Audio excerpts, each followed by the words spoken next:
Mapagpalang araw po. Happy Lord's Day. Dito po tayo sa Barangay 96, Sonic, District 1, Tondo, Manila. Yung Lord's Day po, may dito natin babasahin yung Lord's Day. Na kung saan ang sinabi ng ating Panginoon Diyos ay ito po ang nakalagay.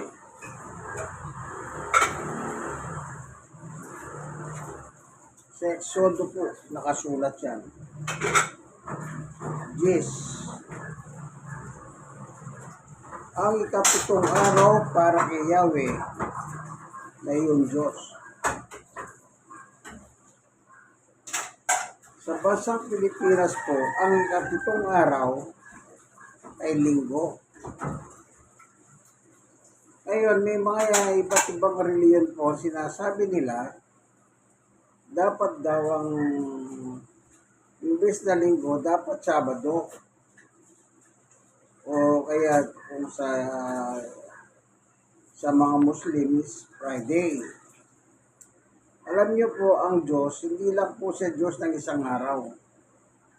Bawat araw, ang Diyos ay Diyos. So, anumang araw na gusto mong maglingkod sa Diyos, wala po siyang pinipiling araw. Kasi nga po, hindi naman dapat mamili ang Diyos. Kasi kung mamimili siya, kagaya sa Saudi, Biyernes. Sa mga Hudyo, Sabado. Sa mga Kristiyano, Linggo. Hindi paano yun?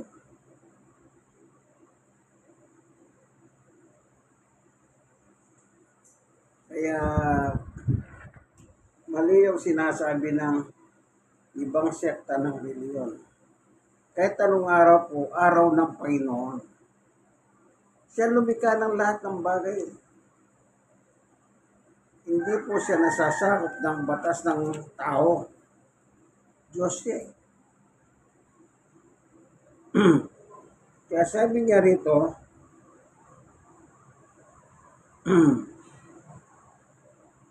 sa Exodo 20:10, subalit ang ikapitong araw ay para kay Yahweh na iyong Diyos.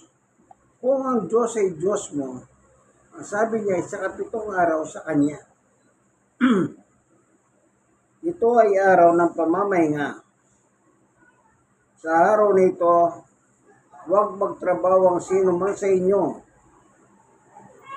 Kayo at ang inyong mga anak, mga alipin, lalaki, babae, inyong mga alagang hayop, niyang mga dayuhan nakikipamahay sa inyo. 11. 6 na araw kung nilikha ang langit at lupa, ang mga dagat at ang lahat ng nasa mga ito. Ngunit na may ngako sa ikapitong araw, kaya ito'y aking pinagpala at nilahanan para sa akin. Yang ikapitong araw po pala ay blessed, pinagpala ng Diyos. So, sabi ko nga po, ang bansang Pilipinas ay sa linggo. Kung gusto niyo Sabado, nasa inyo po yan. Sapagkat ang Diyos, hindi po siya nasasaklaw ng batas ng tao. Araw-araw, ang Diyos ay Diyos. Mula noon, ngayon at sa inarap.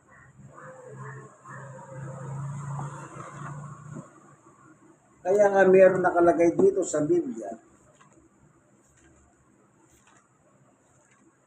na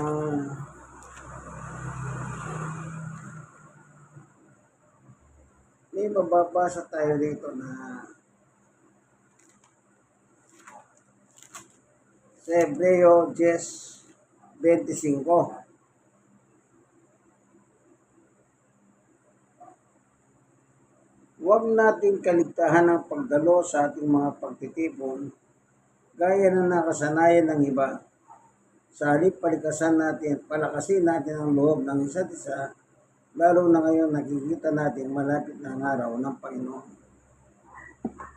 Dito wala naman nakalagay dito eh. Kung anong araw. Eh bakit? Sabi ko nga po sa iyo, bawat araw, araw ng Diyos yan. Bawa, nagkatipo kayo ng ibang araw. Wala problema yun. Ang problema lang, yung mga malilikot po ang isip. Eh bakit? Eh, sabi ng Panginoong Yes, mga araw kayo sa mga tao eh. Sinabi ba ng Panginoong Yes, pag-araw lang ng ganito kayo dumalaw Wala eh. Ang sabi niya, ipangaral ang salita ng Diyos sa lahat ng mga tao. Kaya, huwag niyo pong ano yun yung lituin ang isip ng mga tao. Lagi niyong tatandaan niya, ang lahat ng araw ng Panginoon po yan. Eh bakit? Eh pag may sakit ka, halimbawa may sakit ka, hindi naman ng kapitong araw, hindi ka pa pwede magdasal. Mangyayari, hindi ka pwede magdasal. Yan nga po yan, ang lahat ng araw ng Panginoon.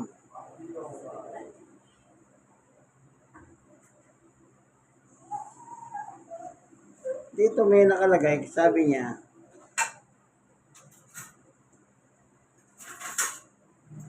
dito sa 15:58 ng Korinto. Kaya nga mga minamahal kong mga kapatid, magpakatatag kayo at huwag matinag. Maging masipag kayo palagi sa paglilingkod sa Panginoon. Dahil alam ninyong hindi masasayang ang inyong pagpapagal para sa Kanya. Meron bang binanggit na araw dyan? Wala.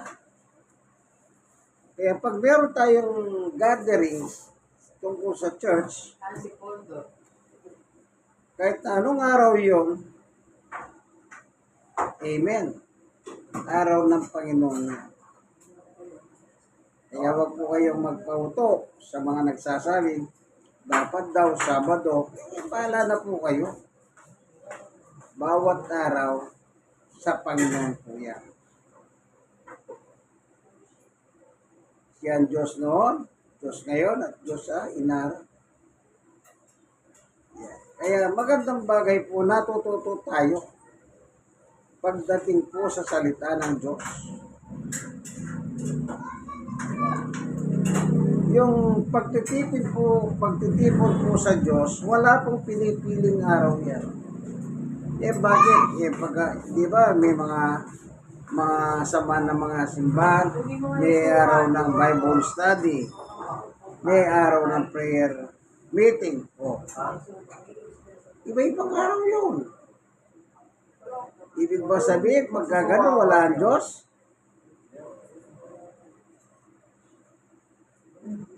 Kaya, hindi po natin malaman doon sa mga ibang reliyon, bakit gano'n na lang ang kanilang pagtuturo. Ang malaga,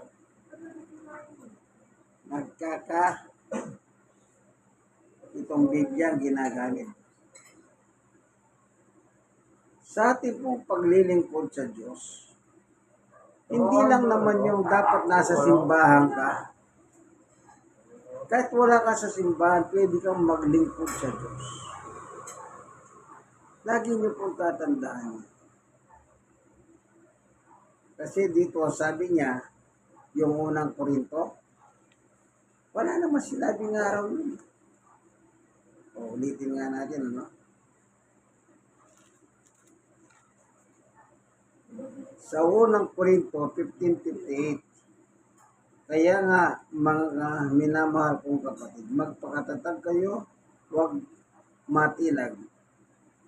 Maging masipag kayo palagi sa paglilingkod sa Panginoon.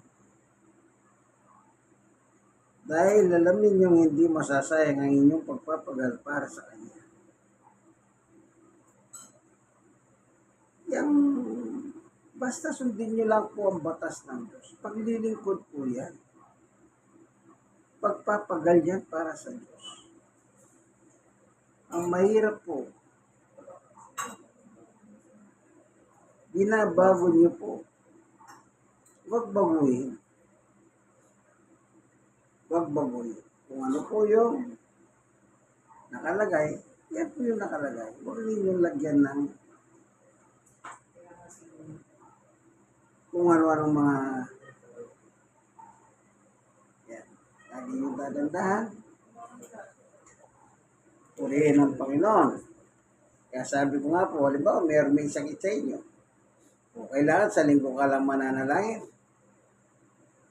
Paano kung nagkatapat araw ng Miyerkules yung may sakit sa inyo? Lalo na nung araw, pupunta po ko sa ospital nagbabible study po sa mga pasyente. Iba-ibang araw po yun Nagsishare ako ng word of God sa ospital. Nagpipray po ako sa kanila. Wala namang problema Ang problema lang sa tao. Kaya alam niyo po, nangyayari ngayon, parang recruiter po ang mga reliyon. Recruit dito, recruit doon. Kasi, ewan ko, napakagaling nilang mag-convince. Kaya sabi nga nila,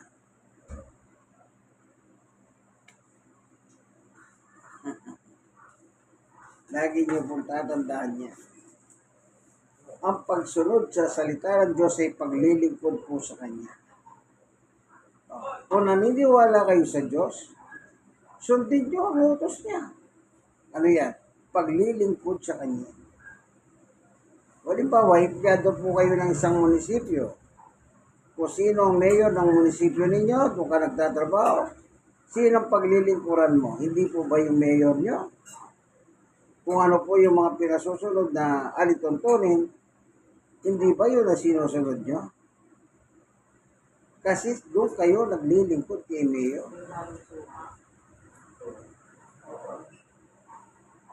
Parang ganyan lang po sa Diyos. Kaya napakahalaga po yan na tayo po'y sumunod sa Diyos. Ang turo ng Panginoong Hesukristo dito sa San Mateo 6:9. Nung araw po kasi itong mga apostol ni Jesus, sila Pedro, sabi nila kay Jesus, turuan mo nga kami manalangin, Panginoon.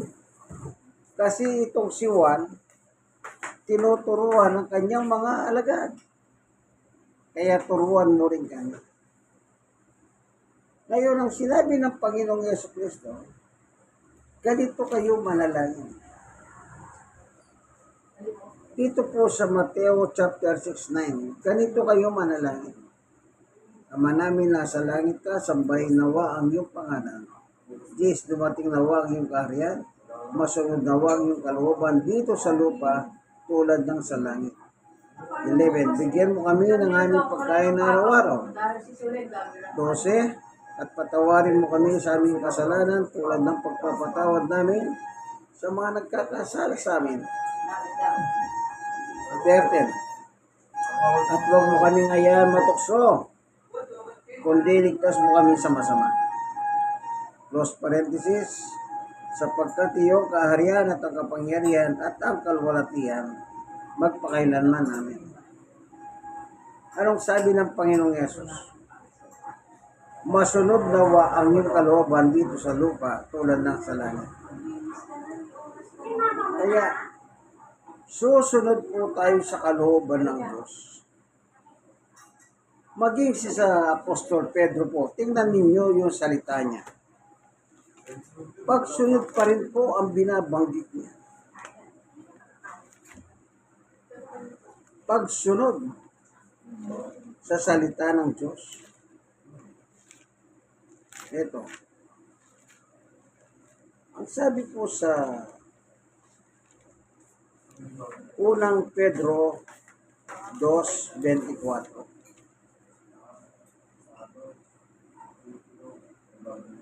Sa kanyang pagkamatay sa cross, pinasan niya nga ang mga kasalanan natin upang tayo mamatay na sa kasalanan at mabuhay ng ayon sa kalooban ng Diyos.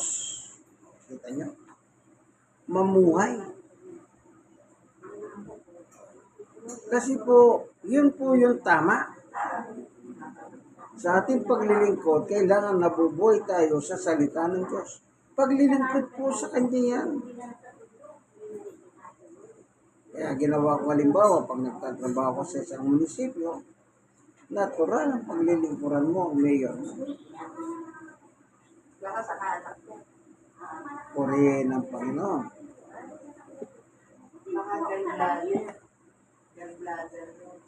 Kaya tatandaan niyo po yan, kaibigan, ang salita ng Diyos ay araw-araw. Tingnan natin sa Mateo 4:4.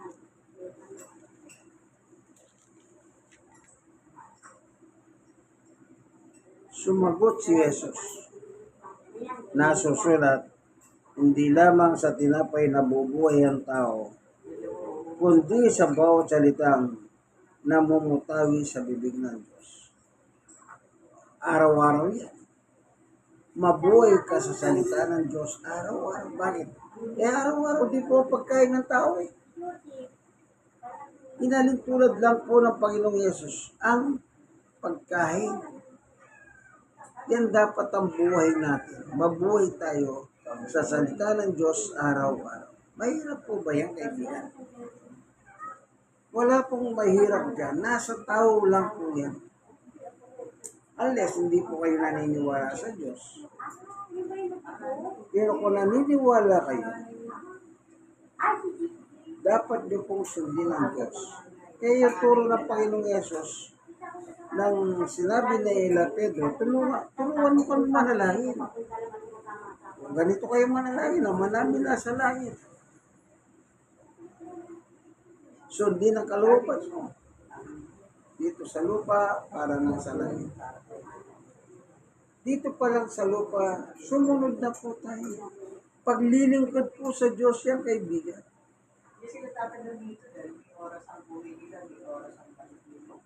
Kung paglilingkod lang po pinag-usap, tandaan niyo po yan. Kasi po, yung mga iba kasi, hindi naman natin inaano yan ha. Binabati ko sa mga simbahan, iba-ibang mga denomination. Masyado nilang ginagawa, parang exclusively sa kanila lang. Halimbawa, ang kanilang araw ay ganito, o kailangan ganito ka lang kayo. Huwag kayong pupunta sa ganitong araw. Meron ano yun eh. Mahirap. Kailangan sumunod po tayo sa Diyos. Kung paano kumakain tayo araw-araw. Kaya sabi ni Jesus, mabuhay tayo sa salita ng Diyos araw-araw. Bakit araw-araw? Araw-araw po tayo nabubuhay. Cycle of life. May gabi, may araw. May gabi, may araw. May araw, may gabi.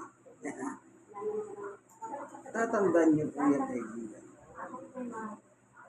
Ang paglilingkod, hindi po sayang yan. Kahit anong araw mo gawin yan, pwede. Kaya yung iba po, ibang araw kung maglingkod sila. Bakit? Dahil po tawag ng trabaho. Yung trabaho nila, hindi po nila makuha yung araw talaga. Diba? Gwardiya ka. Eh, napakahirap ng gwardiya.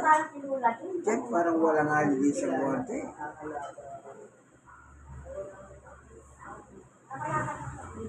Talagang ganun po. Mahal tayo ng Diyos, dapat mahalin natin ang kanyang mga utos.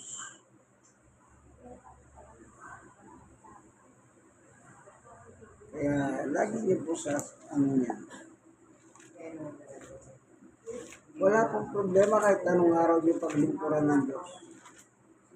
Kaya yung mga nagsasabing dapat ganito, hindi. Kahit anong araw ay araw ng Panginoon. Lord's Day po lahat yan.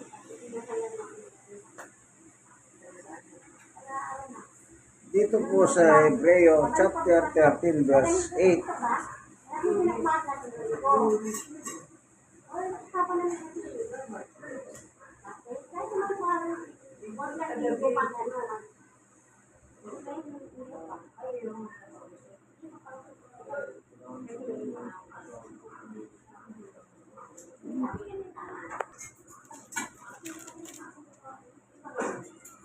Kung si Jesus Kristo noon, siya rin ngayon at magpakailanman. Yesterday, today, and forever. Ganun. Hindi po siya nasasakop ng lupa. Ito po, ganito na lamang ang ating Bible study. Dito po tayo sa tahanan ni Atenene sa Barangay 96 Summit, District 1, Tondo, Manila. God bless you.